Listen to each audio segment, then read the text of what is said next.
আসসালামু আলাইকুম। প্রিয় দর্শক, অন্য মঞ্চের আলাপ চাইতে আপনাদের সকলকে আমন্ত্রণ জানাচ্ছি। ক্ষমতা গ্রহণের পরপরই একবার বিদেশে গিয়ে এক সাক্ষাৎকারে আওয়ামী লীগের রাজনীতি করার অধিকারের কথা বলেছিলেন ডক্টর ইউনূস। কিন্তু বিদেশ থেকে ফিরেই তার লালু ভুলু কালুদের লেলিয়ে দিয়ে রাত দুপুরে উপদেষ্টা পরিষদের বৈঠক বসিয়ে আওয়ামী লীগের কার্যক্রম নিষিদ্ধ করেছিলেন। আবারও হঠাৎই নির্বাচনের মাত্র সপ্তাহ চারেক বাকি থাকতে ইউনূস বললেন ক্ষমা চাইলে আওয়ামী লীগ রাজনীতিতে ফিরতে পারে। নেলসন ম্যান্ডেলাকে নিজের বন্ধু বলে প্রচার করে তার রিকনসিলিয়েশনের জন্য ট্রুথ কমিশন করার উদাহরণ টেনেছেন ইউনূস আমেরিকানদের সঙ্গে বৈঠকে। আবার এও বলেছেন যে এখন আর নাকি ট্রুথ কমিশনের সুযোগ নেই। পাগলের মতো প্রলাপ বকছেন ডক্টর মোহাম্মদ ইউনূস। বয়স হয়েছে, বোঝাই যাচ্ছে। না হলে একসঙ্গে ক্ষমা চাওয়া, রিকনসিলিয়েশন, ট্রুথ কমিশন সব প্রসঙ্গ তুলে নিজের বক্তব্যকে নিজেই আবার খণ্ডাচ্ছেন। আসলে কি ইউনূস আওয়ামী লীগের কাছে প্রত্যাখ্যাত হয়েছেন? আপনাদের মনে থাকার কথা যে একটি ভিডিওতে আমি বলেছিলাম যে ইউনূস সরকারের পক্ষ থেকে আওয়ামী লীগের শীর্ষ নেতৃবৃন্দের সঙ্গে যোগাযোগের চেষ্টা হয়েছে, মনে আছে? মনে হয় সেখানেও ইউনূস প্রত্যাখ্যাতই হয়েছেন। না হলে এরকম আবোল তাবোল কেন বকছেন তিনি?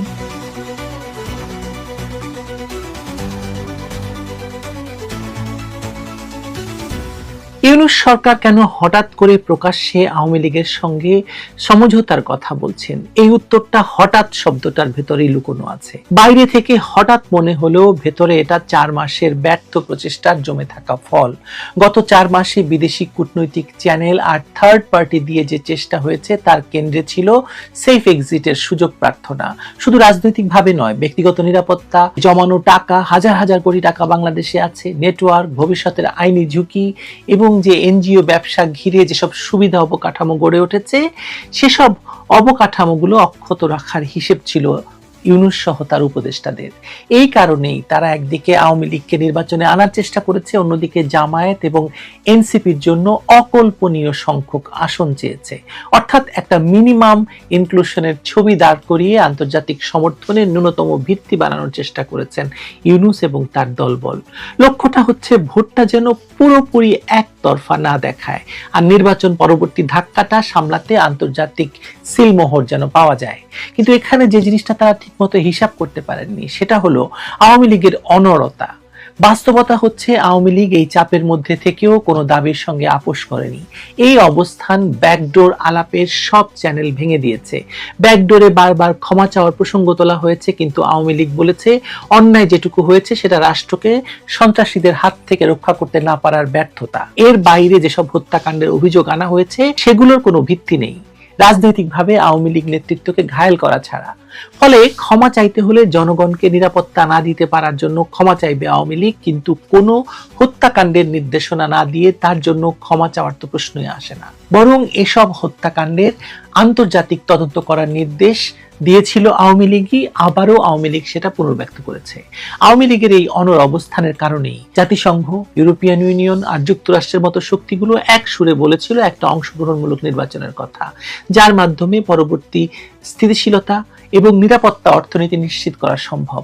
অন্যদিকে আওয়ামী লীগকে কনভিন্স করার চেষ্টা যত বেড়েছে, আওয়ামী লীগ ততই বিচার শব্দটাকে সামনে টেনে এনেছে। মানে আলোচনার কোর তারা বদলে দিয়েছে। নির্বাচন নয়, আগে বিচার; সমঝোতা নয়, আগে দায় নির্ধারণ। যে হত্যার দায় তাদের উপর চাপানো হয়েছে সে দায় তাদের নয়। যারা এই হত্যাকাণ্ড ঘটিয়েছে তারা এখন ক্ষমতায়, ফলে দায় নিতে হলে ইউনূসকে এসব হত্যাকাণ্ডের দায় নিতে হবে। পশ্চিমা চ্যানেলগুলো যারা সকল পক্ষের সঙ্গে দুতিয়ালি করেছিল তাদেরকে দিয়েই এই বার্তা পাঠানো হয়েছে। এমনকি ভারতকে দিয়েও চেষ্টা করেছে ইউনূস পক্ষ আওয়ামী লীগকে রাজি করানোর জন্য এই ক্ষমা চাওয়ার বিষয়ে। কিন্তু আওয়ামী লীগের এক কথা, ইউনূস গং যেভাবে ক্ষমতা দখল করেছে, ক্ষমতা দখলের জন্য যতগুলো লাশ ফেলেছে, সেনাবাহিনীকে দিয়ে যেভাবে রাষ্ট্রের স্থিতিশীলতা নষ্ট করিয়েছে, সবকিছুর তদন্ত এবং বিচার হতে হবে। দায় শুধুমাত্র আওয়ামী লীগের ঘাড়ে চাপানো হবে, আর আওয়ামী লীগ মাপ চেয়ে সুরসুর করে নির্বাচনে অংশ নিয়ে ইউনূসের ক্ষমতা দখল আর ইউনূসের জামায়াত এনসিপি কে ক্ষমতায় বসানোকে চেয়ে চেয়ে দেখবে। আওয়ামী লীগ এরকম দুর্দিনে পড়েছে বলেন? ইউনূস শিবিরের সবচেয়ে বড় সমস্যা হচ্ছে বৈধতার সমস্যা। 106 অনুচ্ছেদের বলে সরকার গঠিত হয়েছে, প্রধানমন্ত্রীর পদত্যাগপত্র নেই, তারপরও একটি সরকার 1.5 বছরের বেশি সময় ধরে টিকে আছে, এ নিয়ে কেউ প্রশ্ন তুলছে না। এর অধীনে একটি পাতানো নির্বাচনও হতে যাচ্ছে। নির্বাচন যত ঘনিয়ে আসছে ততই একটি প্রশ্ন তাড়া করে ফিরছে, আওয়ামী লীগ ছাড়া নির্বাচনের গ্রহণযোগ্যতা কত টাকা দাঁড়াবে? কাগজে কলমে নির্বাচন করা যায়, প্রশাসনিকভাবে ভোট করানো যায়, নিরাপত্তা দিয়ে কেন্দ্র পাহারা দেওয়া যায়, কিন্তু রাজনৈতিক বৈধতা আসে টার্ন আউট, প্রতিযোগিতা আর অংশগ্রহণ থেকে। এখানে সবচেয়ে বড় স্তম্ভটাই অনুপস্থিত। ইউরোপিয়ান ইউনিয়নে বিপুল পরিমাণে অর্থ খরচ করে পিআর ফার্ম দিয়ে তাদের সঙ্গে নির্বাচনকে বৈধতা দেওয়ার একটা লাইন ঘাট তৈরি করা গেছে বটে, কিন্তু যুক্তরাজ্য নির্বাচনের আগেই নির্বাচনকে অগণতান্ত্রিক বলে রায় দেওয়া হয়েছে। আমেরিকা ভিসা নিষেধাজ্ঞা দিয়েছে। খলিল সাহেব আমেরিকায় উষ্ণ সফর শেষে ফেরার পরপরই কেন বাংলাদেশিদের যুক্তরাষ্ট্রের ভিসা বন্ধের খবর এলো তা নিয়ে নিশ্চয়ই ভাবতে হবে আপনাদেরকে। আপনাদের মনে করিয়ে দেই, গত নভেম্বরের মধ্যভাগে শেখ হাসিনা ভারতের CNN, নিউজ 18, ফার্স্ট পোস্ট এবং ইন্ডিয়া টুডেতে পরপর 3টি সাক্ষাৎকার দিয়েছিলেন। সেখানে তিনি বলেছিলেন ডক্টর ইউনূস ক্যালিফোর্নিয়ায় এক সুপরিচিত মুখ, সেজন্য দীর্ঘদিন তিনি সেখানে থেকেছেন, সেজন্য তিনি হয়তো জীবনের বাকিটা সময় যুক্তরাষ্ট্রের ক্যালিফোর্নিয়ায় কাটাতে বেশি পছন্দ করবেন। কিন্তু এখন তো দেখা যাচ্ছে আমেরিকাতেও সেফ এক্সিট নেওয়া যাচ্ছে না। তাহলে এসব 7-5 ভেবেই কিনা প্রকাশ্যে সমঝোতা শব্দটা উচ্চারিত হলো। আওয়ামী লীগের সঙ্গে ব্যাকডোর আলাপ ব্যর্থ হওয়ার পর তারা এখন প্রকাশ্যে সমঝোতা শব্দটা উচ্চারণ করছে কি? নাকি প্রকাশ্যে এইভাবে ক্ষমা, রিকনসিলিয়েশন এসব শব্দ বলে আওয়ামী লীগের ভেতরে বিভাজনের সম্ভাবনা খুঁজছে ইউনূস? দল যদি ঐক্যবদ্ধ থাকে ব্যাকডোর ব্যর্থ হবেই, তাই এভাবে প্রকাশ্য সমঝোতার কথা বলে একটি পরীক্ষা চালানো হচ্ছে, কে কে সাড়া দেয়, কে কে নরম হয়, কারা মধ্যপন্থী সেজে সামনে আসে। কিন্তু এখানেও তারা বড় ধাক্কা খাবে সন্দেহ নেই, কারণ 5 আগস্ট পরবর্তী সময়ে আওয়ামী লীগের বিভিন্ন স্তরের নেতাকর্মীদের এক সুরে থাকা তাদের জন্য অপ্রত্যাশিত ছিল। এই ঐক্যই আওয়ামী লীগের সবচেয়ে বড় রাজনৈতিক সম্পদ এবং ইউনূস শিবিরের সবচেয়ে বড় অস্বস্তির কারণ। এই জায়গায় একটি জিনিস পরিষ্কার করা দরকার, আওয়ামী লীগের ভুল নেই এমন দাবি কেউ করলে সেটা আত্মপ্রবঞ্চনা হবে। দলীয় কাঠামোর আদর্শচ্যুতি হয়েছে, মানে জি হুজুর তৈরি হয়েছে, অনেক ত্যাগী এবং মেধাবীদের জায়গায় সুবিধাবাদী, ব্যবসায়ী এবং হাইব্রিড চরিত্র ঢুকেছে, লুটপাট হয়েছে। সেখানে আত্মসমালোচনা দরকার, বিস্ফোরা কেটে ফেলাও দরকার, দলীয় সংস্কার জরুরি, এটা অস্বীকার করার কোনো সুযোগ নেই। কিন্তু এই দলীয় এবং সাংগঠনিক ভুলের সঙ্গে 2024 সালের গণহত্যা, বিচার এড়ানো, দায় মুক্তি দেওয়া কিংবা সাম্প্রদায়িক ক্ষমতাকেন্দ্রিক লুটপাটকে এক পাল্লায় মাপা রাজনৈতিক প্রতারণা। বিশেষ করে যখন গত 17 মাসে যে সম্পদ সঞ্চয় হয়েছে, লাইসেন্স বন্টন হয়েছে, সুবিধা আদায়ের গল্প সামনে এসেছে, মানে নৈতিকতার একচেটিয়া সার্টিফিকেট দেওয়া কঠিন হয়ে পড়বে ইউনূসের পক্ষে। আওয়ামী লীগের যুক্তি এখানেই, আমরা ভুল করেছি, সংস্কার করব, কিন্তু অন্যায় দিয়ে অন্যায়কে জায়েজ করা যাবে না। এই প্রেক্ষাপটে ট্রুথ অ্যান্ড রিকনসিলিয়েশন শব্দ চয়নে একটি কৌশলগত অবস্থা ডক্টর ইউনূসের। পুনর্মিলনের প্রথম শর্তই যদি হয় অপরাধ স্বীকার, অথচ সেই স্বীকারোক্তির বিনিময়ে রাজনৈতিক নিরাপত্তা, সাংগঠনিক নিশ্চয়তা, সেফ এক্সিট, ন্যূনতম অংশগ্রহণের রূপরেখা না থাকে সেখানে, তাহলে সেটা সংলাপ নয়, একতরফা শর্ত। আওয়ামী লীগ তাই এটাকে বাস্তব প্রস্তাব হিসেবে নেয়নি এবং জনসংযোগের ভাষা হিসেবে দেখে নাকচ করে দিয়েছে। আওয়ামী লীগ বরং তার প্রধান রাজনৈতিক প্রতিপক্ষ বিএনপির প্রতি ঐক্যের হাত বাড়িয়ে দিয়ে বিরাট রাজনৈতিক প্রজ্ঞার পরিচয় দিয়েছে। বেগম জিয়ার মৃত্যুতে শোক এবং সমবেদনা জানিয়েছে আওয়ামী লীগ। এমনকি তারেক জিয়ার দেশে ফেরা নিয়েও আওয়ামী লীগের নীরবতাও একটি হিসেবি পদক্ষেপ। তারা চাইলে ইস্যু বানাতে পারত, এটিকে বাধা তৈরির চেষ্টা করতে পারত, বা প্রতিপক্ষকে দ্বিমুখী সংঘাতে টেনে নিয়ে যেতে পারত, করেনি। এতে তারা দেখিয়েছে তাদের ফোকাস ছোট স্ক্যান্ডাল বা তাৎক্ষণিক উত্তেজনায় নয়, তাদের ফোকাস ইউনূসের মতো অরাজনৈতিক এবং বড় মাপের আন্তর্জাতিক মানের খেলোয়াড়ের বিরুদ্ধে। এই নীরবতা একসঙ্গে আত্মবিশ্বাসের বার্তা এবং রাজনৈতিক পরিপক্কতা প্রদর্শন।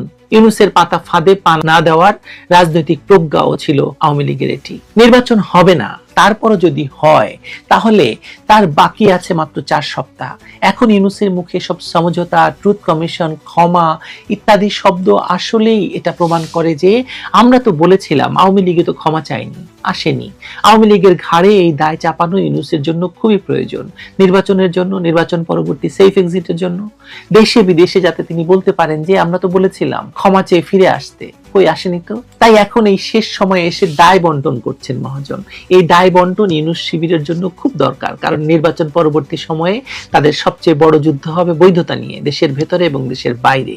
নির্বাচনটা যদি করে ফেলতে পারে আর তাতে টার্ন আউট ভালো হয়, যদি ইউনূস সরকার ম্যান্ডেট দাবি করবে, কিন্তু সেই ম্যান্ডেট ভঙ্গুর থাকবে আইন শৃঙ্খলা, অর্থনীতি, সহনশীলতার চাপে। টার্ন আউট কম হলে বৈধতার সংকট আরো ঘনীভূত হবে, আন্তর্জাতিক অংশীদাররা নতুন রোডম্যাপ চাইবে, আর আওয়ামী লীগের বয়ান আরো শক্ত হবে। দুই ক্ষেত্রেই স্থিতিশীলতা অনিশ্চিত। আওয়ামী লীগ নিজের রাজনৈতিক পথ নিজেই নির্ধারণ করেছে বা করছে, বিদেশি চাপেও নড়ছে না, নড়বে না। ইউনূস সরকারের প্রকাশ্য সমঝোতা আহ্বান তাই সদিচ্ছার ঘোষণা নয়, এটা ব্যর্থ ব্যাকডোরের পর জনসমক্ষে বয়ান পাল্টানোর চেষ্টা। কাজ হবে না। ভালো থাকবেন সবাই।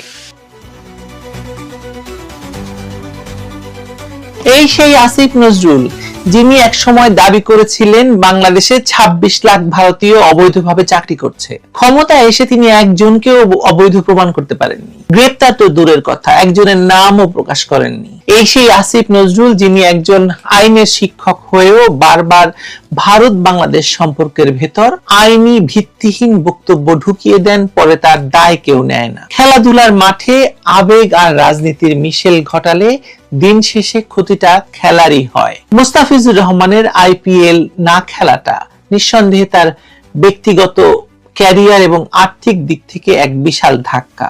কলকাতা নাইট রাইডার্স তাকে ৯,২০,০০,০০০ রুপির অবিশ্বাস্য মূল্যে দলে ভিড়িয়েছিল, যা কোনো বাঙালি ক্রিকেটারের জন্য এক ঐতিহাসিক স্বীকৃতি হতে পারত। কিন্তু ভারতের অভ্যন্তরীণ রাজনীতি, কিছু উগ্র ধর্মীয় গোষ্ঠীর হুমকি এবং অনাকাঙ্ক্ষিত পরিস্থিতির দোহাই দিয়ে তাকে সেই মঞ্চ থেকে সরিয়ে দেওয়া হয়েছে। এটা মুস্তাফিজের জন্য দুর্ভাগ্যজনক এবং ব্যক্তিগত ক্ষতি। কিন্তু আইপিএল এর এই বঞ্চনাকে পুঁজি করে যখন জাতীয় দল, বিশ্বকাপ এবং দেশের ক্রিকেটকে বাজি ধরা হয়, তখন সেটা আর ব্যক্তিগত থাকে না, সেটা হয়ে দাঁড়ায় জাতীয় স্বার্থ বিরোধী এক আত্মঘাতী সিদ্ধান্ত এবং বাংলাদেশকে বা বাংলাদেশের ক্রিকেটকে শেষ করে দেওয়ার এক ভয়ঙ্কর ষড়যন্ত্র।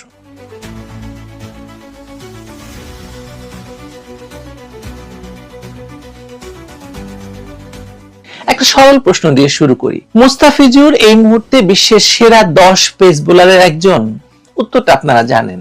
কিন্তু এই একই খেলোয়াড়কে নিয়ে কেন আজ বাংলাদেশের ক্রিকেট ভবিষ্যৎ অনিশ্চিত হয়ে পড়ছে পুরোটাই? আইপিএল এর একটি ব্যক্তিগত সংকট কিভাবে জাতীয় দলের বিশ্বকাপে অংশগ্রহণকে প্রশ্নবিদ্ধ করে তুললো বলুন তো?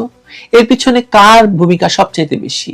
এসব প্রশ্নের জবাব খুঁজে পেলেই বেরিয়ে আসে একটি অসহায় এবং ভয়ঙ্কর ষড়যন্ত্রের চিত্র, এবং তার পেছনে একটি নাম বারবার চলে আসে, সে হচ্ছে আসিফ নজরুল। এই সরকারের আইন উপদেষ্টা, এখন ক্রীড়া উপদেষ্টার দায়িত্ব পাচ্ছেন। এর আগে তিনি কাজ করেছেন ঢাকা বিশ্ববিদ্যালয়ের শিক্ষক হিসেবে, আইনের শিক্ষক হিসেবে। তারও আগে তিনি ঘাতক দালাল নির্মূল কমিটিতে ছিলেন এবং ঘাতক দালাল নির্মূল কমিটির কাগজপত্র জামাতের হাতে তুলে দিয়ে তিনি বিরাট পদ বাগিয়ে নিয়েছেন। কি করেছেন? অনেক কিছু করেছেন, তার অনেক কীর্তি। আসিফ নজরুল যখন দৃঢ় কণ্ঠে ঘোষণা দিলেন যে আইসিসির নিরাপত্তা মূল্যায়ন স্পষ্টভাবে প্রমাণ করেছে ভারতে বাংলাদেশের খেলার পরিস্থিতি নেই, তখন পুরো বিষয়টি একটি ভিন্ন মাত্রা পেল। তিনি এমনকি প্রয়োজনে সেই চিঠির প্রকাশেরও হুমকি দিলেন। কিন্তু এরপর যা ঘটলো সেটাই আসল সমস্যা। আইসিসি সরাসরি অস্বীকার করলো যে এটি তাদের অফিসিয়াল অবস্থান নয়। বাংলাদেশ ক্রিকেট বোর্ড জানালো তারা এ ধরনের কোনো আনুষ্ঠানিক চিঠি পায়নি। প্রধান উপদেষ্টার কার্যালয়ও স্পষ্ট করলো যে এটি আইসিসির সরাসরি বার্তা নয়। অন্য কোনো দেশ হলে এতক্ষণে আসিফ নজরুলের পদত্যাগ করার কথা এই চিঠি ইস্যুতেই, মিথ্যাচার করার জন্য। কিন্তু এটা তো বাংলাদেশ, ডক্টর ইউনূসের বাংলাদেশ। তাহলে প্রশ্ন তুলুন, আসিফ নজরুল কোন ভিত্তিতে এত দৃঢ়তার সাথে এইসব কথা বললেন? তার এই ব্যাখ্যা কি ব্যক্তিগত মতামত নাকি সরকারের নীতি? যদি এটি রাষ্ট্রের অবস্থান হয় তাহলে এমন গুরুত্বপূর্ণ বিষয়ে এভাবে কথা বলার অধিকার কে দিয়েছে তাকে? আর যদি এটি সরকারি সিদ্ধান্ত হয় তাহলে সঠিক তথ্য যাচাই বাছাই না করে কেন এমন বক্তব্য দিলেন তিনি? সংকটের কেন্দ্রবিন্দুতে রয়েছে আইসিসির একটি ইন্টারনাল থ্রেট অ্যাসেসমেন্ট রিপোর্ট। সাধারণ মানুষের বোঝার সুবিধার্থে বলা প্রয়োজন, এটি কোনো নিষেধাজ্ঞা নয়, কোনো রায় নয়, এমনকি কোনো নির্দেশনাও নয়। বৈশ্বিক টুর্নামেন্টের আগে স্বাগতিক দেশের পরিস্থিতি নিয়ে এমন ঝুঁকি বিশ্লেষণ একটি রুটিন প্রক্রিয়া। সেই রিপোর্টে বলা হয়েছিল মুস্তাফিজকে আইপিএল থেকে বাদ দেওয়ার ঘটনায় সৃষ্ট উত্তেজনার রেশ বিশ্বকাপে পড়তে পারে। কিছু নির্দিষ্ট ভেন্যুতে বাংলাদেশি সমর্থকদের নিরাপত্তা নিয়ে শঙ্কা থাকতে পারে এবং ভারতের আসন্ন নির্বাচন ঘিরে পরিস্থিতি উত্তপ্ত হতে পারে। খেয়াল করুন যে রিপোর্টের প্রতিটি বাক্য হতে পারে ঝুঁকি রয়েছে বা সতর্কতা প্রয়োজন জাতীয় শব্দ ব্যবহার করা হয়েছে।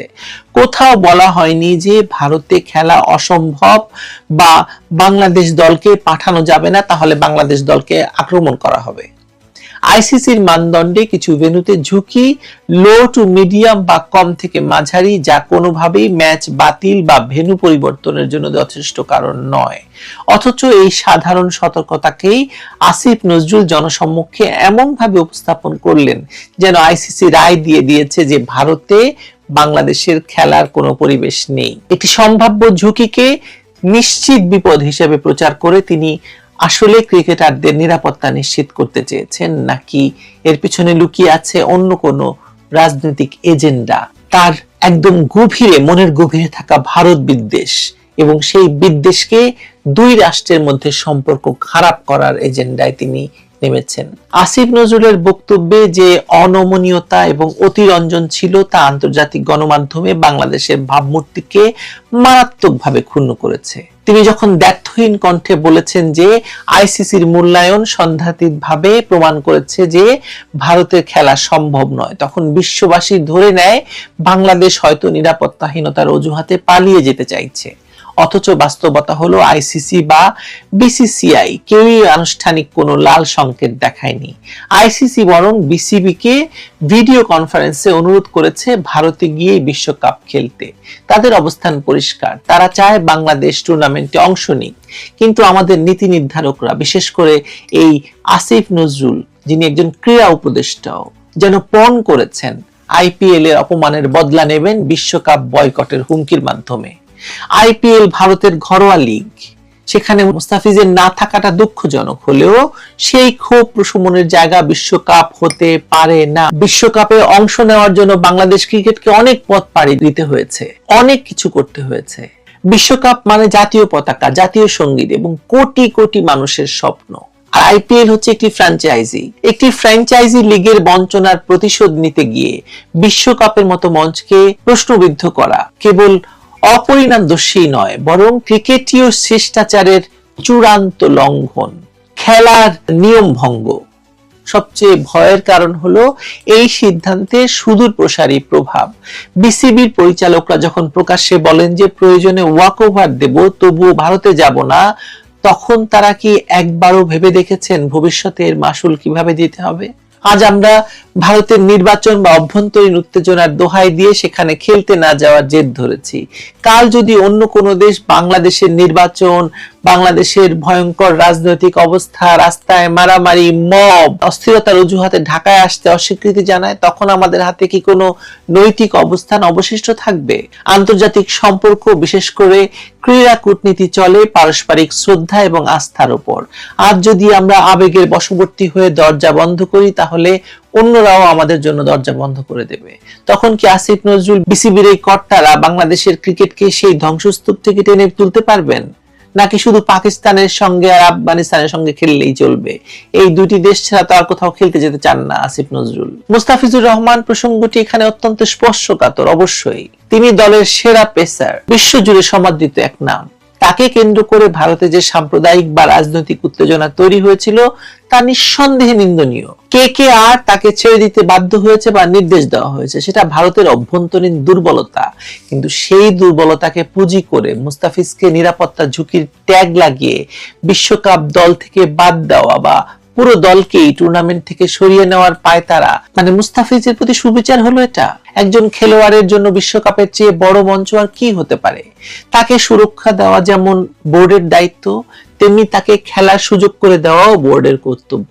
তাকে রাজনৈতিক গুটি হিসাবে ব্যবহার না করে সর্বোচ্চ নিরাপত্তা নিশ্চিত করে মাঠে নামানোটাই হতো পেশাদারিত্বের পরিচয়। ভারতের প্রতি একটা চপেটাঘাত, ভারতের এই সিদ্ধান্তের প্রতি একটা চপেটাঘাত। অথচ আমরা দেখছি উল্টো চিত্র।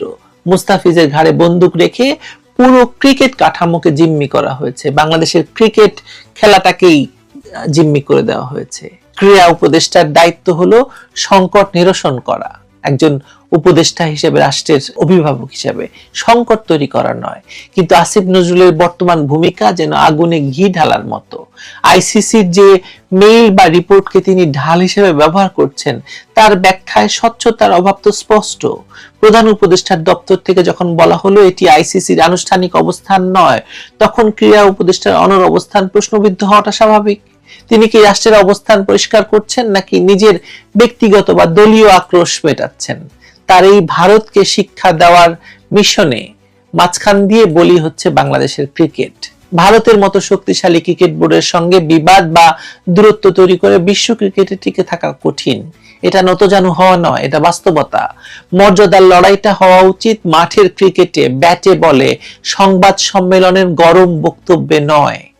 আইসিসির সর্বশেষ অবস্থান আরো পরিষ্কার। তারা বিসিবিকে অনুরোধ করেছে ভারতে গিয়ে বিশ্বকাপ খেলতে। তাদের মূল্যায়নে ভারতে বাংলাদেশের জন্য বড় কোনো নিরাপত্তা ঝুঁকি নেই, কিন্তু কিছু ভেন্যুতে মাঝারি ঝুঁকি থাকতে পারে, কিন্তু সেটি ম্যাচ স্থানান্তরের মতো কারণ নয়। তাহলে আমরা কেন নিজেরাই নিজেদের সরিয়ে নিচ্ছি? আসিফ নজরুল হয়তো ভেবেছিলেন আইপিএল এর বিষয়ে কঠোর অবস্থান নিয়ে ভারতকে একটা শিক্ষা দেওয়া যাবে, কিন্তু বাস্তবতা হচ্ছে এতে ভারতের কিচ্ছু হলো না, ভারতের কোনো ক্ষতি হয়নি, বরং বাংলাদেশের ক্রিকেট দুর্বল হয়েছে। ভারত তাদের আইপিএল নিয়ে ব্যস্ত, তাদের কাছে বাংলাদেশের খেলা না খেলা কোনো বড় বিষয় নয়, কিন্তু বাংলাদেশের জন্য তো এই বিশ্বকাপ অত্যন্ত গুরুত্বপূর্ণ। আর মুস্তাফিজের জন্য বিষয়টা তো আরো জটিল। তাকে আইপিএল থেকে বাদ দেওয়া হয়েছে, কিন্তু বিশ্বকাপেও যদি না খেলানো হয় তাহলে সেটা তার জন্য দ্বিগুণ শাস্তি। একদিকে ব্যক্তিগত আর্থিক ক্ষতি, অন্যদিকে জাতীয় দলেও তিনি যোগ দিতে পারলেন না, একটা বড় ধরনের বঞ্চনার শিকার হলেন। এটি কি ন্যায্য? দেশের সেরা পেসারকে বাদ দিয়ে বিশ্বকাপ জেতার কোনো পরিকল্পনা? আমি জানি না। আসিফ নজরুলের এই সিদ্ধান্ত বাংলাদেশের ক্রিকেটের জন্য দীর্ঘমেয়াদী ক্ষতির কারণ হবে, এটা নিশ্চিত। আন্তর্জাতিক ক্রিকেটে বাংলাদেশের অবস্থান এখনো শক্ত নয়। এমন পরিস্থিতিতে রাজনৈতিক বার্তা পাঠাতে গিয়ে খেলা বর্জন করা আত্মঘাতী, যেটা শুরুতে বলেছি। ভারত হয়তো এক সপ্তাহ পরেই ভুলে যাবে বাংলাদেশ এলো কি এলো না, কিন্তু বাংলাদেশের খেলোয়াড়রা, সমর্থকরা এই ক্ষতি বয়ে বেড়াবে দীর্ঘদিন। আমরা কি ক্রিকেট খেলতে চাই, নাকি ক্রিকেটকে রাজনীতির হাতিয়ার বানাতে চাই? আসিফ নজরুলের বর্তমান নীতি দ্বিতীয়টাকেই প্রাধান্য দিচ্ছে। এতে হয়তো তার ব্যক্তিগত সন্তুষ্টি হবে এবং মনে করবে যে তিনি জিতে গেছেন, কিন্তু বাংলাদেশের ক্রিকেটের ভবিষ্যৎ অন্ধকার হয়ে গেল। আমাদের মনে রাখতে হবে যে ক্রিকেট বাংলাদেশের মানুষের কাছে কেবল একটি খেলা নয়, এটি ঐক্যের এক বিরল প্রতীক। রাজনৈতিক মতভেদ, সামাজিক বিভাজন সবকিছু ভুলে মানুষ এক হয় এই পতাকার নিচে, ক্রিকেটের খেলাকে কেন্দ্র করে।